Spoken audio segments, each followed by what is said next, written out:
하나님 말씀 증거해 주시겠습니다.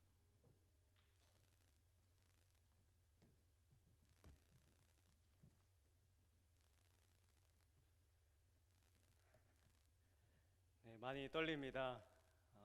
오늘이 남아공으로 출국하는 날이라는 게 저는 아직 잘 실감이 나지 않습니다. 오늘 아침에 한 집사님이 그러시더라고요. 전사님 갈 때마다 긴장하시는 것 같아요. 정말 그런 것 같아요. 제가 이번에 두 번째인데도 처음인 것처럼 이렇게 떨리는 마음으로 이 자리에 섰습니다. 이번 한 주 동안 참 여러 가지 마음이 들었는데요. 크게 두 가지였던 것 같아요. 하나는 참 감사한 마음이었습니다. 하나님이 독생자 예수 그리스도를 보내셔서 우리에게 맡기신 그 복음 전하는 일, 하나님 나라를 전하는 그 일에 나 같은 사람 불러오셔서 이번에도 이 11일 동안 이 팀을 인솔하고 이끌게 하신 그 은혜가 참 감사하고, 특별히 우리 만남교회 참 보석과 같은 청년 청소년들과 함께 시간을 보낼 수 있게 하신 것이 너무나 참 감사했고요.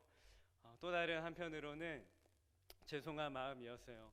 하나님이 귀한 사역을 맡겨주셨는데 이리저리 바쁘다는 핑계로 준비에 최선을 다하지 못하고 시간을 게으르게 좀 사용했던 모습들이 생각나면서 하나님께 죄송하고, 또 특별히 우리 팀원들에게 미안한 마음도 들었습니다. 한 주 동안 오늘 말씀을 준비하고 묵상하면서 이 두 가지 마음이 제 안에 공존해 있었는데요. 오늘이 여러분들과 나누는 말씀이 저에게 주시는 하나님의 말씀이라 생각하고 겸손한 마음으로, 진실한 마음으로 말씀을 나누고 싶습니다.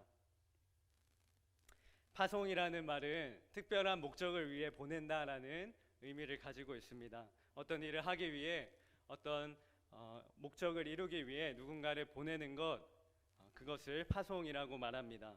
그래서 파송에는 이 두 가지 조건이 붙습니다. 하나는 파송을 하는 사람, 누군가를 보내는 주체가 있고요. 또 다른 하나는 파송하는 목적, 파송하는 이유, 이것이 있습니다. 이 두 가지가 있을 때 파송이라고 부르죠. 오늘 우리가 남아공 단기 선교 파송 예배를 드리고 있는데, 우리 남아공 파송도 마찬가지입니다. 남아공으로 파송하는 분, 파송하는 사람은 누구죠? 우리 만남의 교회, 우리 만남의 교회 성도님들이 우리 남아공 팀을 보냅니다. 또 우리 만남의 교회의 주인이 되시는, 머리 되시는 예수 그리스도께서 우리 남아공 팀을 남아공으로 보내십니다. 남아공으로 파송하는 목적은 무엇인가요? 우리가 남아공으로 가는 이유, 하나님 우리에게 주신 복음을 전하고 우리가 받은 은혜와 사랑을, 예수 그리스도의 사랑을 전하는 일, 특별히 이 남아공에서 사역하고 계신 이한범 선교사님의 사역과 가정에 조금이라도 도움이 되고 보탬이 되는 것, 이를 위해 이번 2020년 남아공 팀이 파송을 받게 됩니다. 저는 이 파송이라는 관점에서 우리의 인생도 그러하다라고 생각합니다. 여러분의 삶의 목적이 있으십니까? 여러분은 살아가는 이유가 있으십니까? 여러분은 왜 태어나시고 왜 오늘 하루를 살아가고 계신가요? 삶의 목적이 있다라고 고백하신다면 저는 우리를 보낸 누군가가 있기 때문이라고 생각합니다. 우리를 창조하시고 우리를 이 땅에 보내신 분이 존재하시기 때문에 저는 우리의 인생에 목적이 있다라고 생각합니다. 우리가 살아가는 이유는요, 우리 스스로 우리 안에서 나오는 것이 결코 아니라 우리 밖에 계신, 우리를 창조하시고 만드시고 다스리시는 누군가 계시기 때문에 저는 그분이 하나님이라고 생각하는데요. 여러분 믿으십니까? 살아계신 하나님께서 우리를 이 땅에 보내셨기 때문에 우리에게 삶의 목적이 있는 줄로 믿습니다. 오늘 말씀은요, 예수님께서 제자들을 파송하는 이야기입니다. 오늘 말씀을 통해서 우리 남아공으로 파송받는 단기 선교팀 뿐만 아니라 세상으로 보냄받은 저와 여러분들에게 주시는 하나님의 말씀을 듣는 시간이 되기를 간절히 소망합니다. 오늘 본문에서는 예수님께서 제자들을 파송하는 장면을 기록하고 있습니다. 우리 1절 말씀을 함께 보겠습니다. 시작. 예수께서 그의 12 제자들을 부르사 더러운 귀신을 쫓아내며 모든 병과 모든 약한 것을 고치는 권능을 주시니라. 아멘. 마태복음 10장에서 처음으로 열두 제자라는 표현이 등장합니다. 그 전에도 제자들의 이름은 등장하지만 이 열두 제자라고 하는 표현은 10장 1절에서 처음으로 등장하는데요. 이제서야 본격적으로 예수님이 열두 제자들을 데리고 함께 공생의 사역을 시작하십니다. 그들을 소개하고 정식으로 성경에서 소개하고요. 이제 이들이 해야 할 역할들을 이 10장에서 차근차근 말씀하고 있는데요. 이들은 이 열두 제자들은 그냥 부름받은 것이 아니라 예수님이 제자로 부를 목적이 있었습니다. 2절 말씀도 우리 함께 읽었으면 좋겠습니다. 2절입니다. 시작. 열두 사도의 이름은 이러하니 베드로라 하는 시몬을 비롯하여 세베대의 아들 야고보와 그의 형제 요한, 열두 제자의 이름을 나열하고 있습니다. 처음으로 1절에서 열두 제자라는 표현을 사용하고 나서 제일 먼저 이 12명의 이름을 소개하고 있는데요. 그런데 이 마태복음을 기록한 마태는 제자들을 예수님이 부르신 목적, 제자들이 궁극적으로 어떤 일을 해야 하는가, 그 메시지를 전하기 위해 이 2절에서 한 단어를 사용함으로써 그것을 암시하고 있습니다. 바로 열두 사도라는 표현인데요.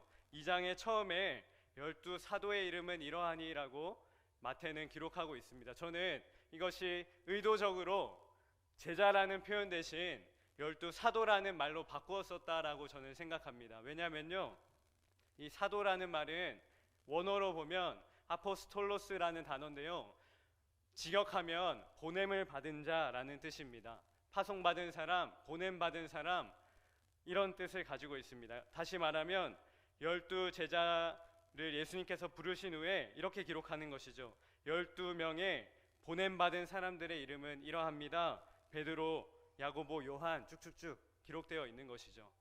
이 12명의 제자들을 예수님께서 부르신 이유, 마태는 이것이 목적이 무엇인가, 바로 사도, 보냄을 받은 사람들, 파송받은 사람들이다 라고 기록하고 있는 것이죠. 그러므로 이 파송받은 사람들은 파송하는 주체가 있습니다. 바로 예수 그리스도십니다. 또한 이들이 해야 할 목적도 있습니다. 보냄받은 이유, 파송받는 목적, 바로 예수님께서 하신 일들, 사역들을 이 제자들이 감당하는 것, 이것이 제자들이 파송을 받은 이유였습니다. 5절 말씀을 보니까요, 예수께서 이 열두를 내보내시며, 여기 정확하게 표현되어 있죠. 예수님께서 이 12명을 내보내셨다, 파송하셨다. 7절과 8절에도 보니까요, 이들이 가서 어떤 일을 해야 하는가, 가면서 전파하여 말하되 천국이 가까이 왔다 하고 병든 자를 고치며 죽은 자를 살리며 나병 환자를 깨끗게 하며 귀신을 쫓아내되 너희가 거저받았으니 거저주라. 제자들이 파송받은 후에, 예수님으로부터 보냄받은 후에 해야 할 일들은 복음을 전파하는 것, 병든 자를 고치는 것, 아파하는 사람, 고통받는 사람들에게 치유를 베풀고 귀신을 내쫓는 일, 바로 예수님이 하신 사역들을 제자들이 해야 하는 목적을 가지고 파송받게 되었습니다. 이제 제자들에게는 이전과는 다른 새로운 삶이 시작된 것입니다. 제자들은 이전에 한 번도 복음을 전해본 적이 없었습니다. 한 번도 기적을 일으키거나 치유를 해보거나 귀신을 내쫓아 본 적이 한 번도 없었습니다. 그런데 예수님이 그들을 파송하셨습니다. 그들을 세상으로 보내셨습니다. 이제 그들은 예수님이 맡기신 일들을 삶에서 실천하는 새로운 삶이 시작된 것이죠. 오늘 이 본문에서 저는 3가지에 좀 집중해 보고 싶은데요. 첫 번째로 집중하고 싶은 부분은요, 우리를 보내시는 분이 바로 예수 그리스도라는 사실입니다. 본문 5절 말씀 우리 다시 한 번 더 읽겠습니다. 함께 읽습니다. 시작. 예수께서 이 12를 내보내시며 명하여 이르시되 이방인의 길로도 가지 말고 사마리아의 고을에도 들어가지 말고. 아멘. 제자들을 파송하는 분은 예수님이다. 예수님이 12를 내보내셨다라고 말씀하고 있습니다. 예수님이 지금 어떤 상황이냐면요, 12 제자들이 드디어 한자리에 모였습니다. 예수님께서 처음으로 12 제자들을 모아놓고 그들에게 말씀하시고 명령하시는 첫 말씀입니다. 예수께서 12 제자들에게 명하여 이르시되 이방인의 길로도 가지 말고 사마리아 고을로도 가지 말고 오직 이스라엘의 잃어버린 양들에게로 가라, 그들에게로 가라라고 예수님이 말씀하고 계십니다. 이스라엘 백성들 중에 여전히 예수님을 알지 못하는 사람들이 있었습니다. 하나님을 제대로 믿지 않는 사람들이 있었습니다. 복음이 뭔지 모르고 자기 마음대로 살아가는 사람들이 여전히 존재했습니다. 예수님은 그들을 불쌍히 여기시고 제자들을 그들에게로 지금 보내고 계십니다. 잃어버린 양들에게로 가라. 그들에게 가서 아까 우리가 읽었던 것처럼 복음을 전하고 치유하고 귀신을 내쫓는 예수님이 하셨던 사역을 감당하라라고 말씀하고 계십니다. 예수님께서 제자들을 보내기 전에 이 제자들의 모습은 어떠했을까요? 이 10장 이전에 마태복음을 보니까요, 제자들이 예수님의 부름을 받아서 예수님을 따라다니면서 경험했던 일들이 기록되어 있습니다. 5장에서 7장까지는 예수님의 설교인 산상수 말씀이 있습니다. 최고의 명설교라고 불리는 예수님의 설교를 이 제자들은 현장에서 가장 가까이에서 들었습니다. 그리고 8장부터 9장까지 예수님의 여러 기적들이 나오는데요, 예수님께서 나병 환자를 치유하셨고요, 백부장의 하인을 말씀으로 그 즉시 치유하셨습니다. 베드로 장모의 열병을 치유하시고 바다를 말씀으로 잠잠케 하시고요, 귀신을 내쫓으시기도 하고 중풍병자 걸린 사람을 말씀으로 고치시고 혈루증 걸려 고통받는 여인이 예수님의 옷자락을 잡으니까 그 즉시 예수님의 능력으로 나음을 받는 사건도 있었습니다. 맹인이 눈을 뜬 사건도 있었고 말 못하는 사람이 말을 하게 되는 일도 있었습니다. 이 모든 일들이 예수님께서 직접 하신 일이었고 제자들은 가장 가까이에서 이 사건들을 경험했고 보았습니다. 그런데 중요한 것은 이 제자들은 단 한 번도 자기들이 무언가를 해본 적은 없었습니다. 예수님이 설교하시고 기적을 일으키시고 하실 때에 제자들은 단 한 번도 무슨 행동을 하거나 동참한 것이 아니라 그저 보고 있었고 따라다니고 있었던 것이죠. 그들은 한 번도 전도해 본 적도 없었습니다. 복음이 뭔지도 여전히 잘 몰랐고 무슨 말을 해야 할지, 가서 어떻게 귀신을 내쫓아야 할지, 어떻게 기적을 일으켜야 하는지 그런 것들 한 번도 해본 적도 없고 할 줄도 모르고 경험해본 적도 없는 그런 상태였습니다. 그런데 예수님이 제자들을 보내신 것이죠.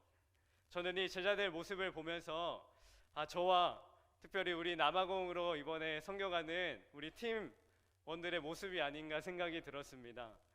참 우리 부족하고 모자란 것이 참 많은데 선교 간다고 하니까 너무 막막한 거예요. 가서 내가 잘할 수 있을까? 가면 영어로 설교도 해야 되는데 아이들 만나서 우리가 준비한 것들 영어로 가르쳐주고 말씀 가르쳐주고 풍서 만들어주고 내가 그런 것들 잘할 수 있을까? 우리 팀원들 11일 동안 안전하게 무사히 다녀올 수 있을까? 우리 팀원 가운데는요, 아직 교회 예배드리고 전도하고 말씀 나누는 것이 어색하고 낯선 사람도 있습니다. 아직 전도 한 번도 해보지 않은 사람도 있습니다. 교회 오는 것이 조금은 불편한 마음이 있는 사람들도 있습니다. 그런 사람들이 선교를 간다니, 그런 사람들이 복음 전하는 일에 참여한다니, 마치 제자들이 그랬던 것처럼 저와 우리 남아공 선교팀의 모습이 그렇지 않나 그런 생각이 들었습니다. 그런데 아무것도 할 줄 모르고 해본 적도 없는 제자들을 예수님께서는 왜 보내시는 것일까요? 전도 한 번도 해본 적 없는 이들에게 왜 예수님은 이스라엘 백성들에게 가서 동네로 가서 마을로 가서 가정으로 가서 직장으로 가서 복음을 전해라라고 말씀하는 것일까요? 왜 이렇게 부족하고 할 줄 아는 것이 없는 저와 우리 남아공 팀원들을 남아공으로 보내는 것일까요? 예수님은 이 제자들을 훈련시키려고 하셨습니다.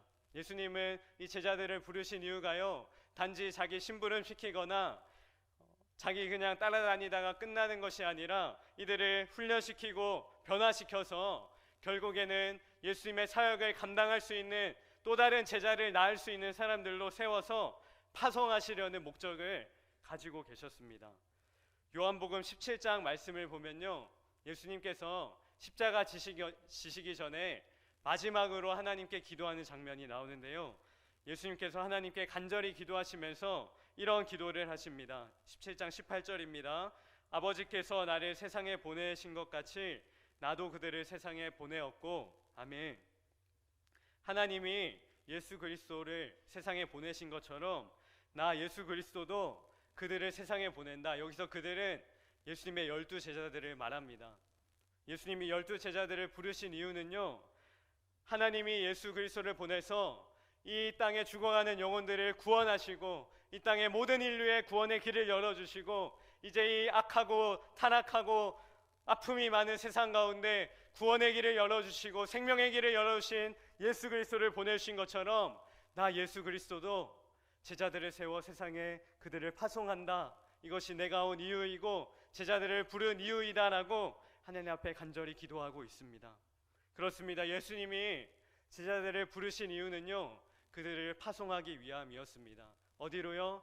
세상으로, 가정으로, 직장으로, 학교로, 교회로, 여러분이 속한 공동체로 파송하기 위해 예수님은 여러분을 부르시고요, 제자로 삼으시고 훈련시키시고 변화시키셔서 파송한다는 사실입니다. 예수님은 어떤 분이십니까? 우리를 보내시고 파송하시는, 우리를 남아공으로 보내시고 우리를 세상으로 보내시는 예수님은 어떤 분이십니까? 그분은 우리를 사랑하시는 분이십니다. 그분은 우리를 위하여 하늘의 모든 영광과 보좌를 다 버리고 이 땅에 오셨습니다. 가장 낮은 자리로 이 땅에 오셔서 우리의 모든 아픔과 고통을 스스로 짊어지셨습니다. 우리를 사랑하셔서 이 땅에 오셨습니다. 그분은 만왕의 왕이십니다. 그분은 만주의 주십니다. 그분은 모든 이름 위에 뛰어난 이름, 모든 이름이 무릎을 꿇어 경배할 이름이십니다. 그분은 온 만물을 창조하셨습니다. 온 땅을 다스리시는 분이십니다. 그분은 우리를 창조하셨고요, 우리를 다스리고 계시고요, 우리를 가장 깊이 아시는 분이시고요, 그분이 우리를 보내셨다라는 사실입니다. 우리가 이 사실을 오늘 꼭 기억했으면 좋겠습니다. 우리를 세상으로 보내신 분 누구십니까? 예수 그리스도십니다. 나를 사랑하시고 나를 창조하신, 온 만물을 창조하신 예수 그리스도십니다. 우리 남아공팀을 선교지로 보내시는 분 바로 예수 그리스도십니다. 우리가 이 사실을 오늘 이 예배 시간에 꼭 기억하고 남아공으로 떠났으면 좋겠습니다. 이 사실을 꼭 기억하고 다시 우리 삶의 현장으로, 세상으로 나아갔으면 좋겠습니다. 그분은 우리의 구원자이시고요, 그분은 우리의 왕이 되시고요, 그분은 우리의 소망이 되시고요, 그래서 우리는 그분을 바라보아야 하고 그분을 따라야 하고 그분 앞에 나아갈 때에 그분이 주시는 능력을 경험하게 될 줄로 믿습니다. 우리에게 용기를 주시는 그분을 바라보며 우리가 세상으로 나아갈 때에 우리를 파송하신 주님의 뜻을 이루고 성취해내는 저와 여러분이 되기를 간절히 소망합니다. 그러므로 여러분, 우리는 세상으로 보냄을 받았습니다. 우리는 가정으로, 직장으로 보냄을 받았습니다. 그곳에서 예수님의 보내심을 받은 것입니다. 그러므로 세상 앞에 쫄지 마시기 바랍니다. 세상 앞에 낙담하지 말고 좌절하지 마시기 바랍니다. 왜냐하면 우리의 왕이신 예수님이 우리를 보내셨기 때문입니다. 우리의 구원자이신 그분께서 우리를 보내주셨기 때문입니다. 남아공 비전트리 기간 동안 우리가 이 사실을 꼭 기억하고, 특별히 저와 우리 팀장님들이 정말로 예수 그리스도 바라보았으면 좋겠습니다. 우리가 만들어가는 것이 아니라 주님께서 보내신, 맡기신 일들을 우리가 감당하는 것입니다. 주님을 의지하고 바라보며 팀원들을 이끌어가는 저와 우리 팀장이 되기를 간절히 소망합니다. 두 번째로 집중하고 싶은 것은요, 우리를 보내신 목적이 그리스도가 하신 일을 행하는 것이라는 것입니다. 우리가 파송받은 목적은 그리스도가 하신 일을 행하는 것. 우리 7절과 8절 말씀을 함께 읽겠습니다. 시작. 가면서 전파하여 말하되 천국이 가까이 왔다 하고 병든 자를 고치며 죽은 자를 살리며 나병한 자를 깨끗하게 하며 귀신을 쫓아내되 거저주라. 아멘. 예수님이 이 12명의 제자들을 훈련시킬 목적으로, 변화시킬 목적으로 이스라엘 동네로 파송하셨습니다. 그들이 해야 할 일은 이렇게 기록되어 있습니다. 가면서 천국이 가까이 왔다라고 전파해라. 또 병든 사람 고치고 죽은 사람도 살리고 나병 환자 깨끗하게 하고 귀신을 쫓아내는 일을 너희가 해라. 제가 이렇게 쉽게 읽었지만 너무 어려운 일 아닙니까? 죽은 자를 살려라, 나병 환자를 깨끗하게 해라. 어떻게 이렇게 예수님은 쉽게 이런 말들을 하실 수 있을까요? 제자들은 이 말을 들으면서 어떤 기분이 들었을까요?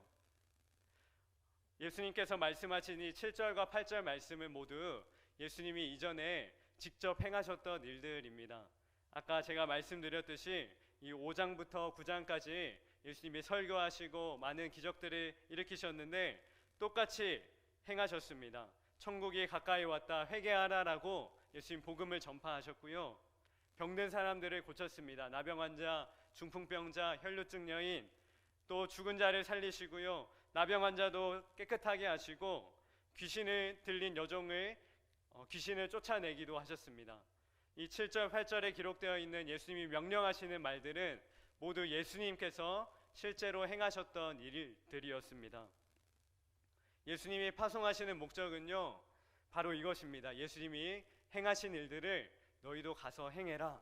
이것이 저와 여러분들에게 예수님께서 주시는 파송의 목적, 보냄받은 자들의 살아가는 이유입니다. 여러분, 예수님의 은혜를 체험하고 계십니까? 여러분, 예수님의 은혜와 역사가 여러분의 삶 속에 실천되고 있으십니까? 그렇다면 여러분, 그 경험과 은혜와 체험이 여러분의 삶의 현장에서, 보냄받은 그곳에서, 세상의 한가운데서 동시에 실천되어야 할 줄로 믿습니다. 예수님의 행하신 일들이 나 한 사람에게서 끝나는 것이 아니라 나를 통하여 또 다른 누군가에게 예수님의 일들이 이루어지고 성취되고 은혜와 사랑이 흘러가는 일, 이것이 우리가 파송받은 목적이고 이유라는 사실입니다. 그러므로 우리가 세상으로 나아갈 때에 우리가 해야 할 일은 무엇인가 생각하신다면 바로 예수님이 행하신 일들을 기억하시기 바랍니다.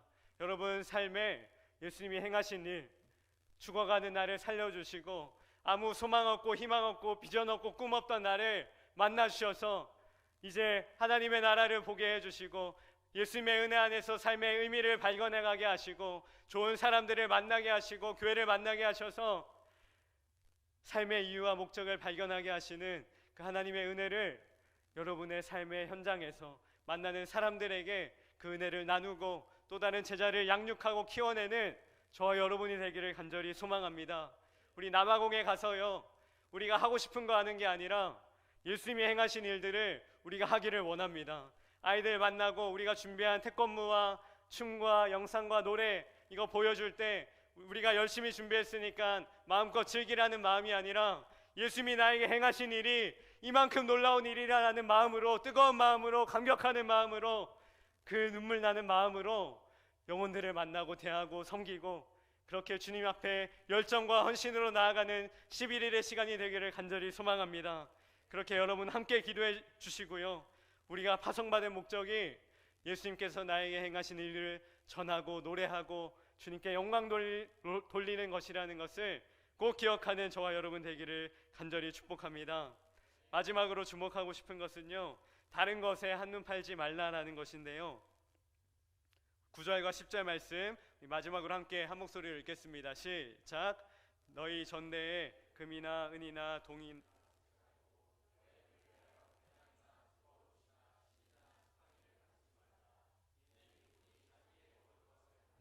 마땅함이라. 아멘. 예수님께서 제자들을 보내시면서 첫 번째로는 이방인들 마을로 가지 말고 이스라엘의 잃어버린 백성들에게로 가라. 두 번째로는 가면서 해야 할 일들을 말씀해 주셨습니다. 복음을 전하고 기적을 일으키고 치유하고 예수님이 행하신 사역들을 너희도 감당해라.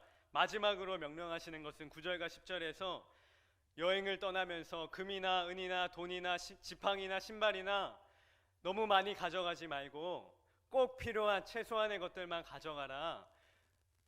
만약 가서 누군가가 너희를 대접해 준다면 그것으로 만족하고 더 많이 가지려고 애쓰지 말아라고 마지막으로 말씀해 주십니다. 저는 이것을 파송받는 사람들은 다른 것에 한눈 팔지 말아라라고 정리하고 싶습니다. 왜냐하면요, 우리가 파송받는 목적과 이유는 예수님께서 행하신 일들을 우리가 행하는 것, 전하는 것, 나누는 것이었습니다. 그런데 그 일에 다른 것들이 방해가 된다면 우리는 과감히 그것들을 줄여야 한다는 것입니다. 만약에 너무 많이 가진 것 때문에 다른 것에 마음이 빼앗겨 버린다면, 목적이 바뀌어 버린다면 그것은 잘못된 것이겠죠.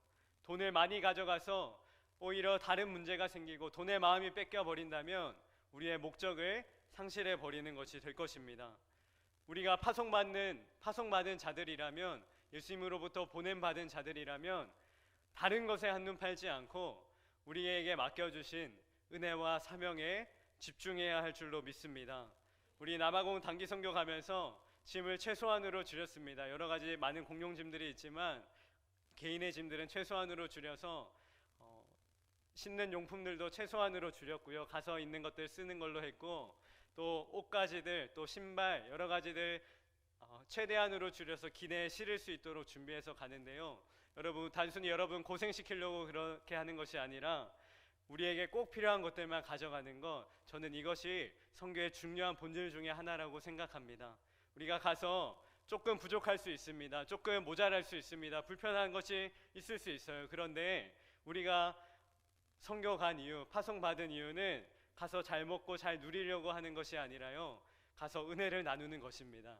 가서 말씀을 나누고요, 아까 우리 효중이가 인터뷰해 주었던 것처럼 하나님의 말씀을 전하는 것이죠. 이것이 우리 선교의 본질이고 우리가 파송받는 이유입니다. 마찬가지로요, 우리가 세상으로 보냄받지 않았습니까? 여러분, 세상에 나아가서 너무 많이 가지려고 하지 않으시고요, 오히려 예수님의 마음에 집중하실 수 있으면 좋겠습니다. 예수님이 주신 것에 만족하면서 그것으로 어떻게 섬길 수 있을까, 어떻게 복음을 전할 수 있을까를 고민할 수 있기 바랍니다.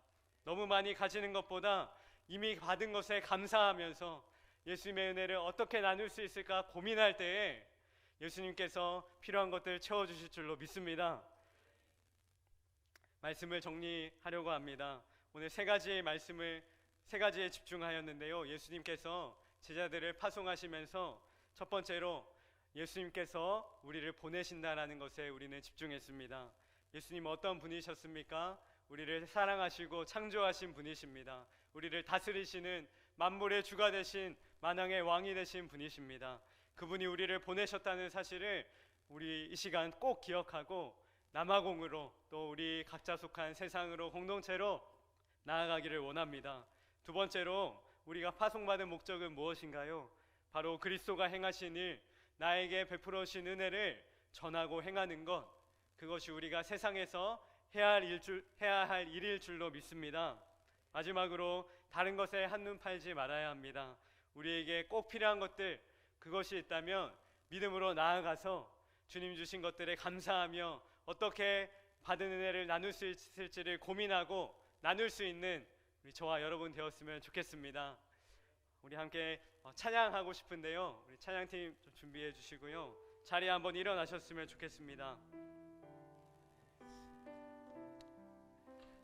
제가 앞서 말씀드렸지만 지금도 제 안에 참 두렵고 떨리는 마음이 있습니다.